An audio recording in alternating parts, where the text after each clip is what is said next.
À travers la Bible, une série d'enseignements tirés de la Bible, préparée par le docteur Vernon McGee du ministère Through the Bible, produit par Transworld Radio.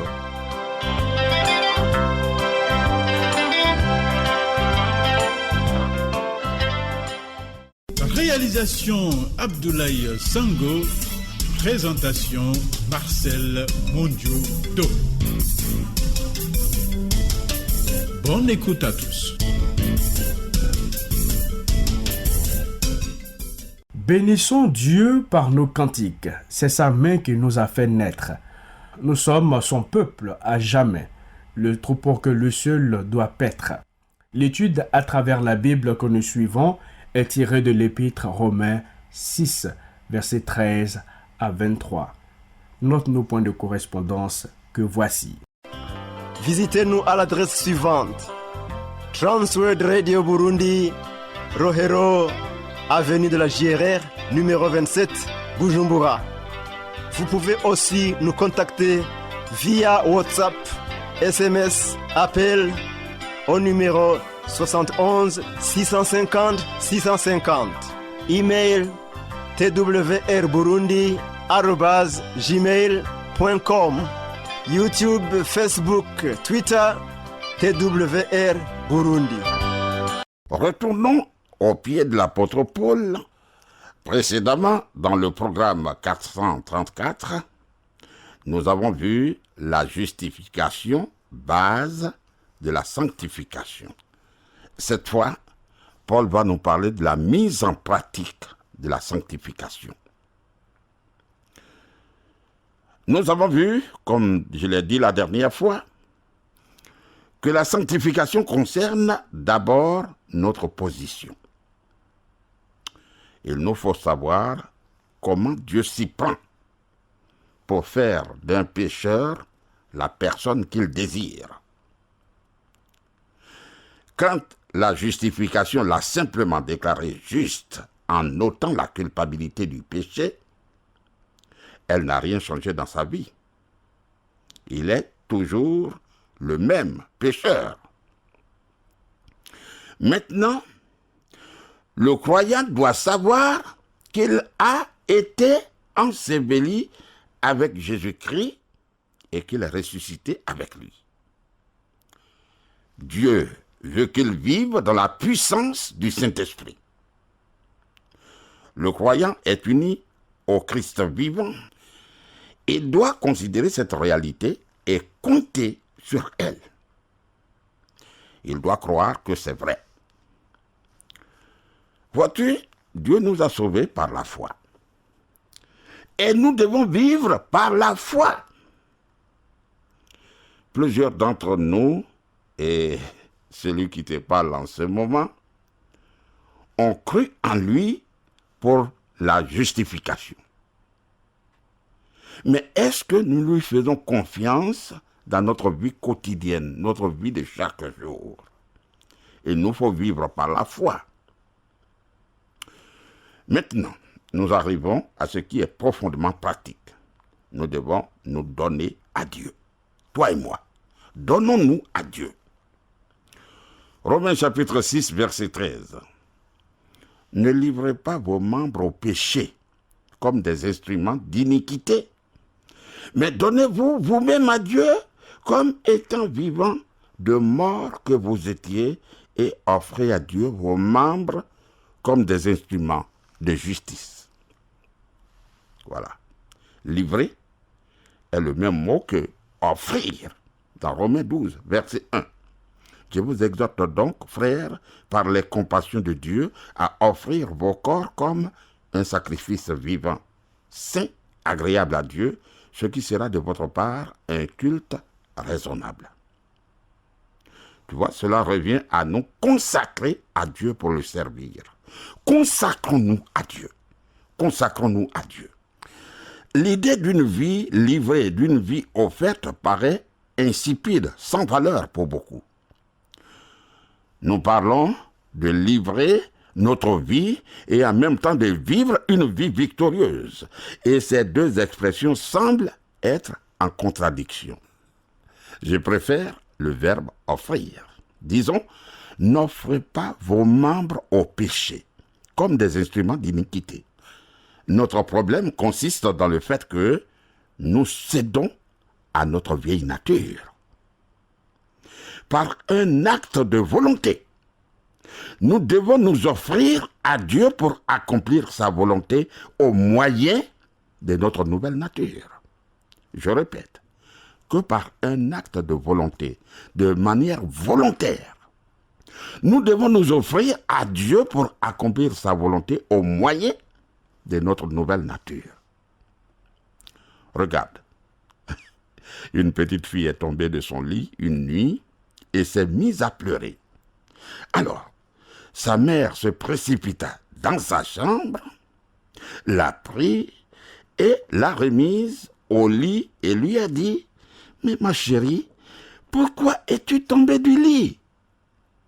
Elle lui dit « Maman, je crois que je suis resté trop près de l'endroit où je suis monté dedans. » Voilà le problème.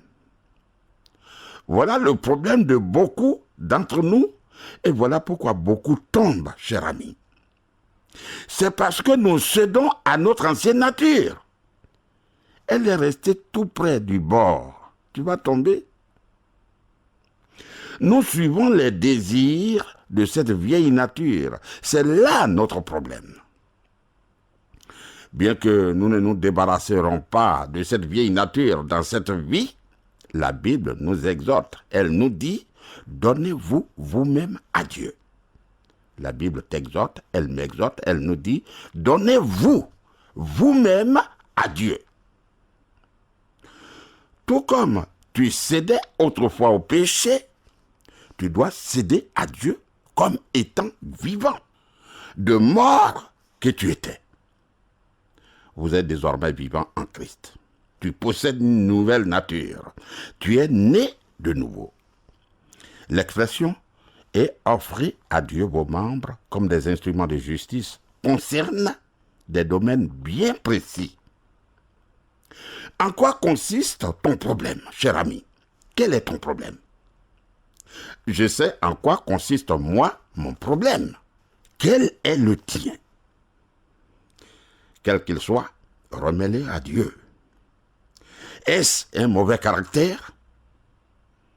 Remets-le à Dieu. Remets ce caractère à Dieu. Une langue calomnieuse?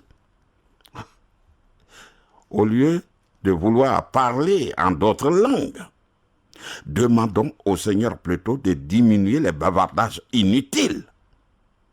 Si ta langue est ton problème, remets-la à Dieu. À propos, à l'époque où nous vivons, l'immoralité, la fornication est le grand problème. Oui, cela constitue-t-il ton problème? C'est un péché. Il te faut te donner à Dieu. Oh, ne me dis pas que tu ne le peux pas. Tu peux le faire par la puissance du Saint-Esprit. Romains chapitre 6, verset 14. Car le péché n'aura point de pouvoir sur vous, puisque vous êtes non sous la loi, mais sous la grâce. Tu sais, la loi a été donnée pour contrôler la vie naturelle. Comme croyant, tu ne dois pas vivre selon la vieille nature. Tu possèdes une nouvelle nature. Et tu dois te donner à Dieu. Oh, quel privilège glorieux et merveilleux de se donner à Dieu. Romains 6, verset 15. Quoi donc? Pécherions-nous parce que nous sommes non sous la loi, mais sous la grâce? Loin de là. Cette question n'est pas la même que celle posée dans le verset 1. Paul a démontré dans les 14 premiers versets que le plan de Dieu pour notre sanctification repose sur la même base que la justification. C'est par la foi que Dieu peut l'accomplir. Quand nous comprenons que nous ne pouvons nullement vivre la vie chrétienne par nous-mêmes, nous avons appris une grande leçon. Alors, nous sommes prêts à le laisser agir en nous. Dieu doit agir en nous. Paul se demande ici s'il devrait avoir une aide donnée à la grâce pour accomplir son but, à la fois sain et élevé. En d'autres termes, l'homme naturel pense qu'il devrait avoir des lois et des règles. Mon cher, au cours de l'histoire de l'Église, toutes sortes de groupes ont prescrit des lois pour vivre la vie chrétienne normale. Les puritains, ce sont des gens très rigides, attachés à la lettre des Écritures, étaient des personnes merveilleuses et nous leur devons beaucoup. Mais leurs adeptes devaient observer le jour du sabbat. Pour eux, le dimanche était le sabbat, ce qui est inexact. Cette observance était pour eux une obsession, une hantise, une possession. Cette attitude se voit souvent aujourd'hui. Beaucoup de groupes religieux se font certaines règles destinées aux croyants. Certains fondamentalistes n'ont pas 10 commandements, mais ont environ une vingtaine de nouveaux commandements. Si, par exemple, le croyant fait certaines choses et évite d'autres, il vit la vie chrétienne selon eux. C'est pourquoi, cher ami, je m'oppose à l'idée que l'on peut devenir un merveilleux chrétien en suivant un cours intensif de quelques jours comme il en existe aujourd'hui. Ce n'est pas ainsi que l'on devait s'y prendre. Nous avons une jeune femme dans notre bureau qui a suivi un de ces cours. Au début, elle était très enthousiaste, mais aujourd'hui, elle est en dépression. Pourquoi? Parce qu'elle a essayé de vivre la vie chrétienne en respectant certaines règles au lieu de laisser Christ agir en elle. La vie chrétienne ne consiste pas à suivre certaines règles. Tu peux suivre des règles et autres prescriptions et ne pas vivre la vie chrétienne. Oh, quelqu'un dira, alors qu'est-ce que la vie chrétienne? Mais c'est simple. La vie chrétienne revient à obéir à Christ. Il faut avoir une relation avec lui. Cher ami, l'aimes-tu? C'est l'essentiel. Il dit, si vous m'aimez, gardez mes commandements. Jean 14, verset 15. L'identification à Christ est la sanctification au niveau de notre position, comme nous l'avons vu. C'est fondamental. Mais obéir à Christ représente l'expérience de la sanctification. C'est aussi simple que cela. Ce n'est pas la façon dont tu marches, mais où tu vas qui compte. Marches-tu dans la lumière et dans la communion avec Jésus-Christ? Le péché va briser cette communion, certes. Alors, il nous faudra confesser notre péché. Le Seigneur Jésus a dit à Pierre dans la chambre haute, « Si je ne te lave, tu n'auras point de part avec moi. » Jean 13, verset 8. Nous ne pouvons être en communion avec lui si nous ne confessons pas nos péchés au cours de notre marche. Notre rôle est de confesser nos péchés. Confesse ton péché. Son rôle est de nous en purifier. 1 Jean 1, verset 9. L'essentiel pour toi et pour moi est d'être en communion avec le Seigneur Jésus-Christ et de lui obéir. Alors, nous vivrons la vie chrétienne normale, sans se livrer au péché. Tu vois, il y a beaucoup de chrétiens aujourd'hui qui disent « Je suis sauvé, je peux agir à ma guise. » Oh, cher ami, si tu as été sauvé par grâce, tu ne peux pas agir à ta guise, comme nous le verrons au chapitre 8 de Romains. Romains 6, verset 16. Ne savez-vous pas qu'en vous livrant à quelqu'un comme esclave pour lui obéir, vous êtes esclave de celui à qui vous obéissez, soit du péché qui conduit à la mort, soit de l'obéissance qui conduit à la justice. Ne savez-vous pas? Quand Paul dit ceci, nous pouvons être certains que nous chrétiens, nous ne le savons pas toujours et que nous en avons besoin. Qu'en vous livrant à quelqu'un comme esclave pour lui obéir, vous êtes esclave de celui à qui vous obéissez. Toute personne qui vit ainsi est l'esclave de quelqu'un ou de quelque chose. J'ai entendu un commentateur moderne dire que toute personne obéit à quelqu'un ou à quelque chose. C'est vrai, c'est vrai. Tu peux tout aussi obéir à Satan. À cause de notre nature même, nous sommes les esclaves de quelque chose ou de quelqu'un. Paul affirme ici que celui à qui nous obéissons est notre maître. Si tu obéis au péché, alors le péché est ton maître. Ne dis pas que Christ est ton maître si tu vis dans le péché. Il n'est pas ton maître dans ce cas. Il t'a amené au lieu de la liberté. Si donc le Fils vous a franchi, vous serez réellement libre. Jean 8, verset 36. Libre de faire quoi? Tu seras libre de vivre pour lui, de lui obéir. Le Seigneur Jésus dit encore, en vérité, je vous le dis, quiconque se livre au péché est esclave du péché. Jean chapitre 8, verset 34. Qui que tu sois, la personne ou la chose à laquelle tu obéis devient ton maître. Ceci nous amène à une question personnelle. Christ est-il vraiment ton maître aujourd'hui? Ce n'est pas parce que tu ne tues pas, que tu ne mens pas, ni ne commets ce que défend la loi de Moïse, que tu vis forcément la vie chrétienne. Cela signifie que tu mènes une vie correcte, sans plus. La vie chrétienne consiste à obéir à Christ. Romains chapitre 6, verset 17. Mais grâce soit rendue à Dieu, de ce que, après avoir été esclave du péché, vous avez obéi de cœur à la règle de doctrine dans laquelle vous avez été instruits. Voilà, en d'autres termes, quand tu étais du monde, quand tu étais perdu, tu obéissais au péché. C'était tout naturel pour toi d'agir ainsi. Le second fait étonnant est le suivant.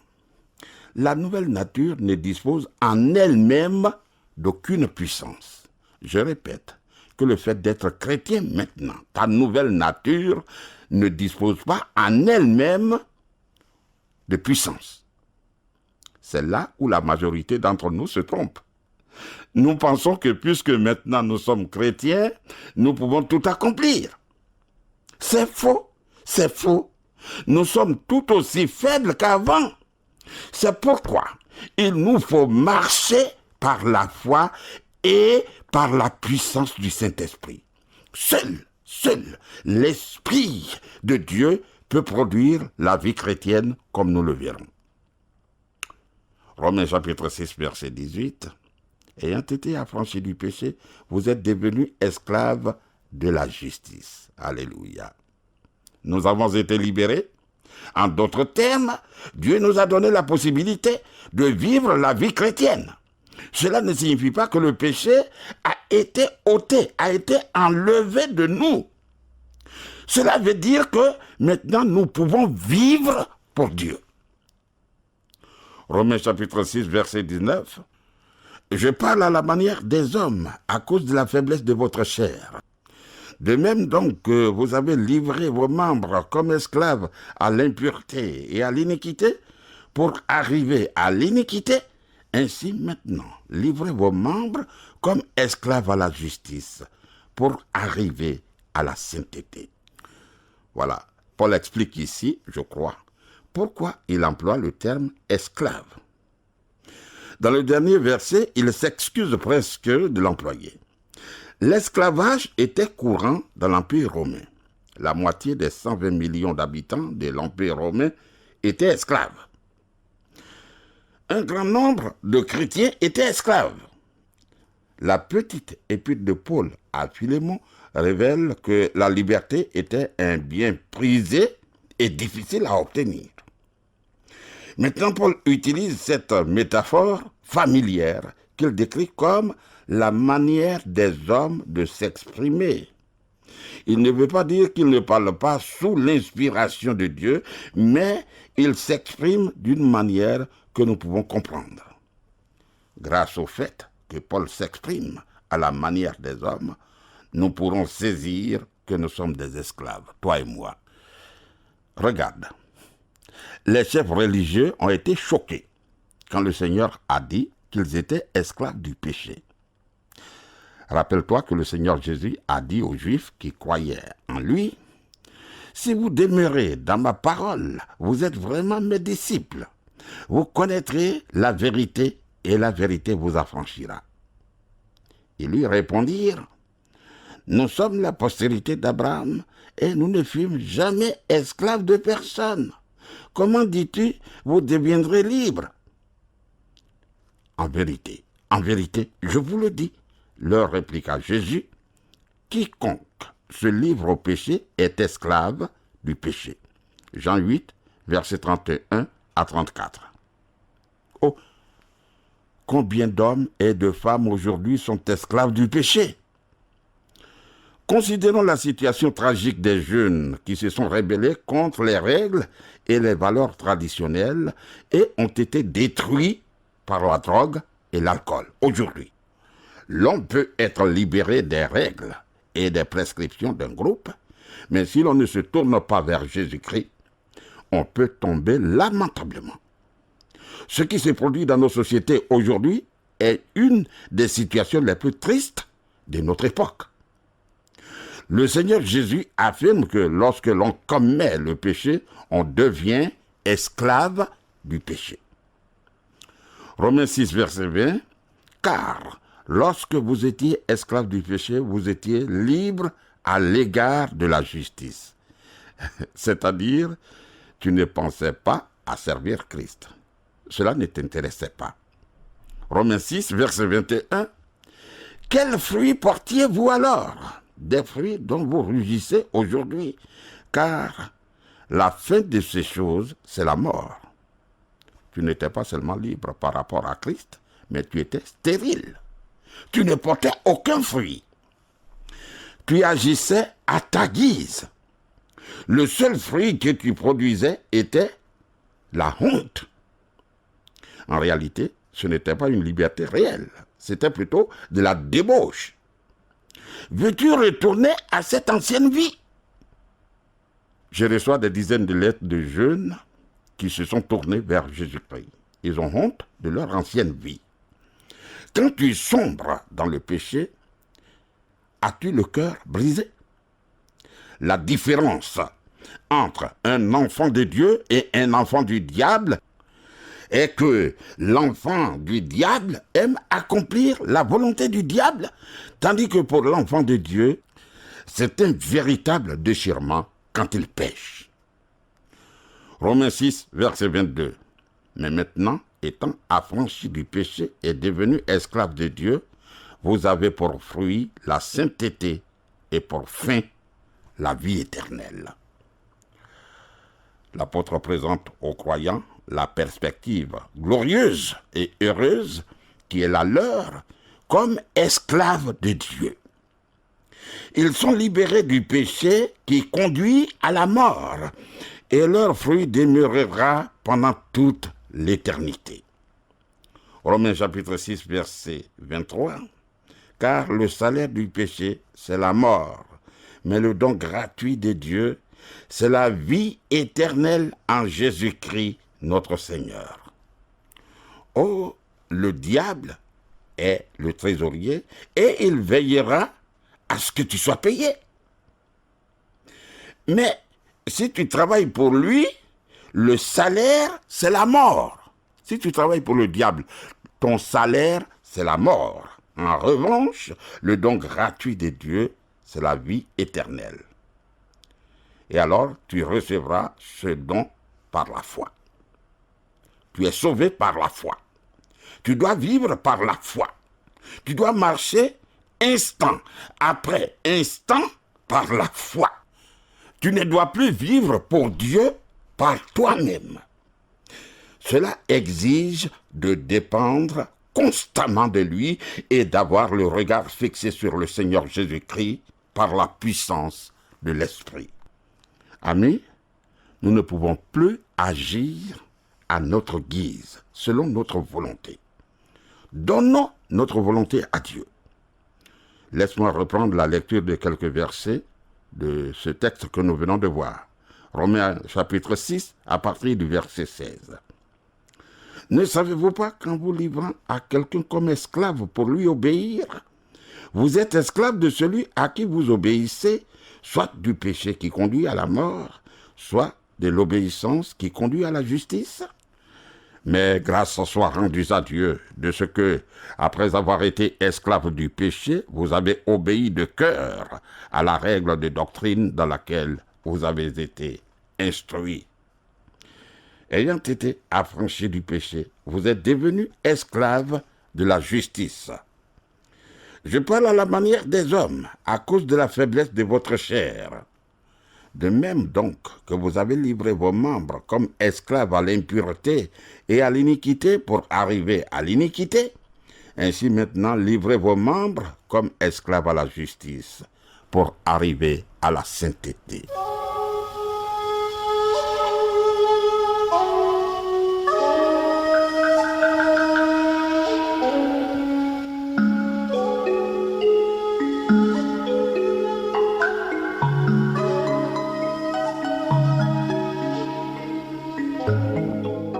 Que le Seigneur soit avec toi et qu'il te bénisse. À bientôt. Pour réécouter les programmes, rendez-vous sur le site web de À travers la Bible, ttb.twr.org. Cliquez sur les langues en haut à gauche et sélectionnez la langue française. Vous pouvez écouter les programmes d'aujourd'hui ou même des programmes antérieurs sur le site web ttb.twr.org. Pour réécouter les programmes, rendez-vous sur le site web de À travers la Bible, ttb.twr.org.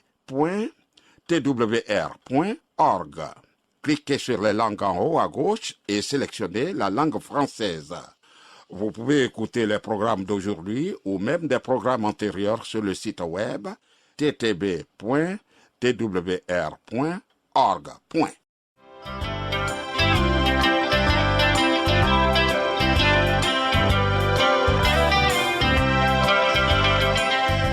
Vous venez de suivre le programme À travers la Bible, une série d'enseignements tirés de la Bible, préparée par le docteur Vernon McGee du ministère Through the Bible, une production de Transworld Radio.